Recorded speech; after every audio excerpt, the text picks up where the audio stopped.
Alright, what is going on, guys? So today's video, as you can see, is going to be a little bit different. It's going to be, number one, an unboxing, but number two, a fire safety video. So today we're going to be unboxing a exit sign and emergency light combo unit. Let's go ahead and open it up. Okay.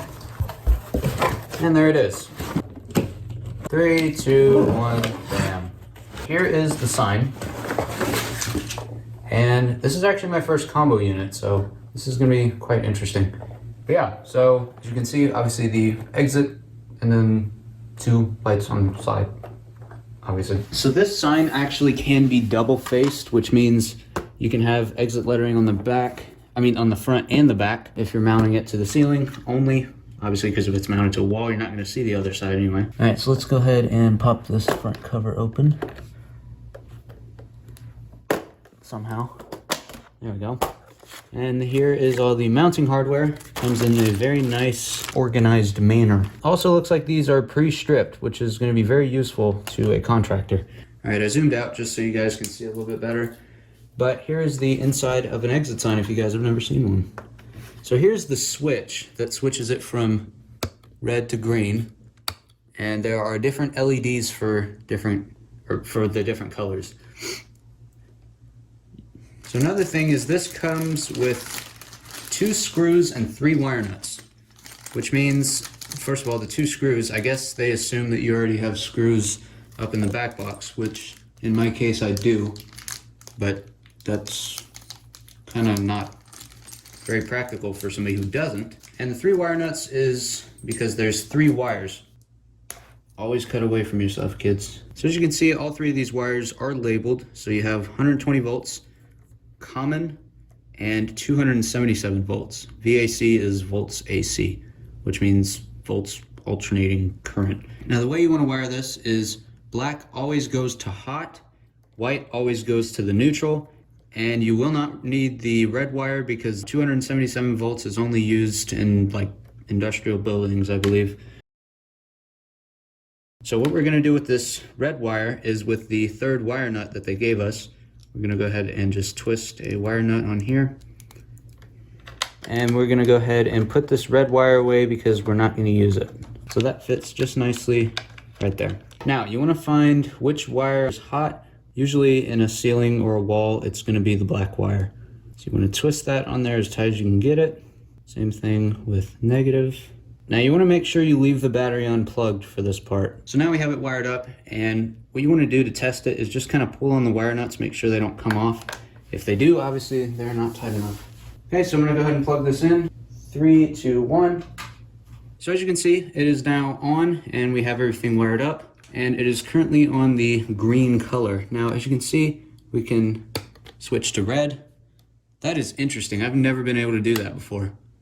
That's awesome. So what I'm going to do first is go ahead and zoom back in first of all, but also switch this back to red and put the red cover on top like that. So obviously that's how you guys see it normally. Now I'm going to go ahead and open these covers here, or these extra plates rather. So it looks like, okay, so this is the other side. So if you want to have the double-faced setup like I was talking about earlier, this is how you would you just put this on the other side, and I'm not going to do it, but you just unclip these bottom tabs, same way you take out the front, and take out the back plate and put this plate on the back. I think you guys understand. Here is the green plate. So I'm going to go ahead and take this and take the red out, just by kind of, actually not sure how you're supposed to do this.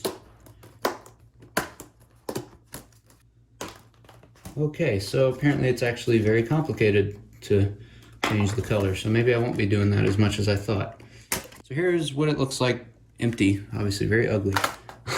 And then green on here, I'm just gonna, oh, so these are directional. So as you can see, this side over here is too high and this one's a little bit lower. So we have to flip this. That's interesting. Tell you what, actually what I can do is, since I'm not gonna be using this as double-faced, I'll just use one plate for red and another plate for green. Bam. So here is red with red color. here is red with green color. Ouch.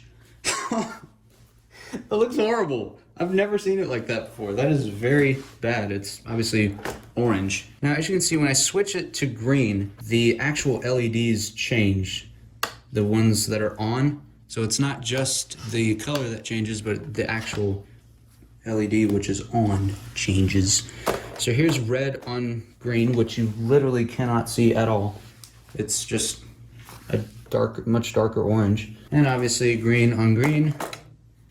That looks pretty sick, actually. I've never had a green exit sign. I have a few other exit signs, but this is definitely my first green one. So for now, I'm just gonna be leaving this at red.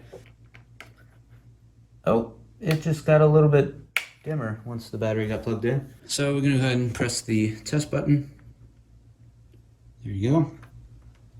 As you can see, there's a little bit of a delay.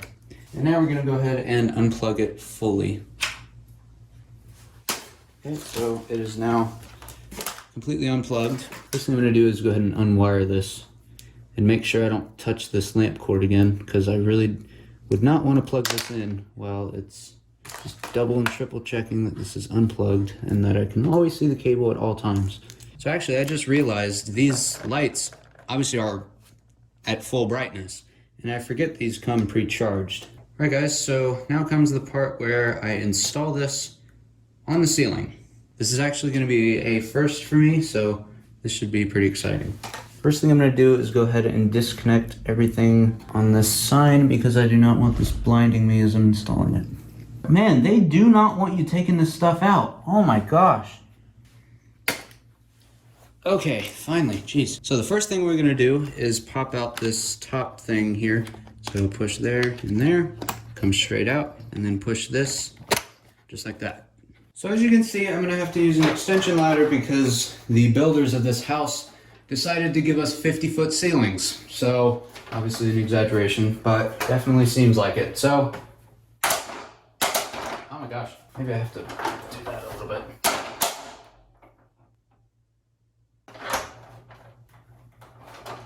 Okay, there we go. Good Lord. Thank you. Okay, we got the ladder, and now we have to make it even wider because we have to raise it. I don't have enough room for this. I've like used this thing literally once yesterday just to see how it worked, and I have not used it prior to that time. So this is obviously very new to me. Okay, that should be way good enough. Oh my God.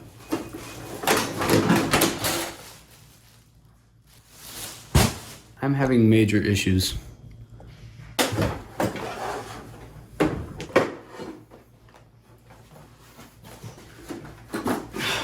Now, what we need to do next is turn off the power.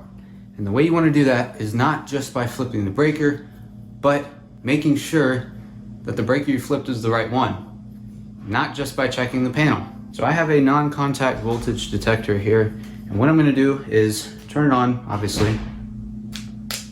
The battery's dead. Jeez. Oh, damn. And very corroded. Okay, I finally got the voltage detector working. So, first thing I'm going to do is obviously turn it on. That's how you know it's on. And then you want to obviously make sure the sensor works by tapping it on a light switch or whatever. You're gonna want to make sure that there's power up here, because I have not flipped the breaker off yet. And as you can see, there is. Our washing machine is currently running right now, so please excuse that. So as you can see, there's a breaker here called smokes. Now, I actually haven't tested this before, but this should be the breaker to the smoke detectors. Make sure this is 100% off.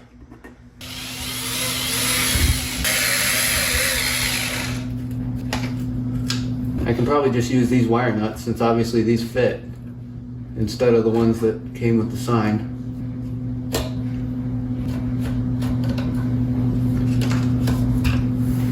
So I just realized something. On this sign, you have to drill a hole in that center piece here. Okay. here goes nothing. Okay, so that was actually very easy.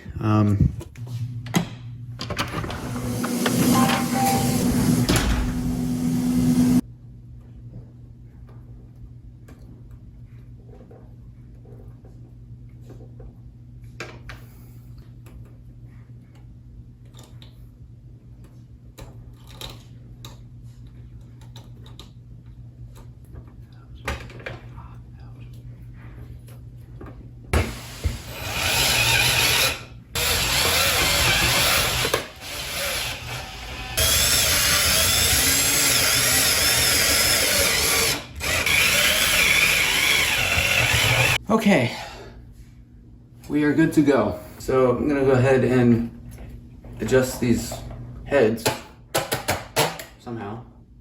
There we go. This one is gonna point over here to the rest of the room. Something like that. I can obviously adjust it later. All right guys, so we have the sign up and it's pointed in a weird direction, but I can't actually mount it at a 45-degree angle. So let's go ahead and give it a test. And there we go. So the only thing left at this point is to put the faceplate back on and give it a test. And before I connect the faceplate, I'm gonna have to connect the battery. Okay, and the test. There you go. Now, some people may say that this arrow over here should actually be knocked out. I think I'm gonna go ahead and do that.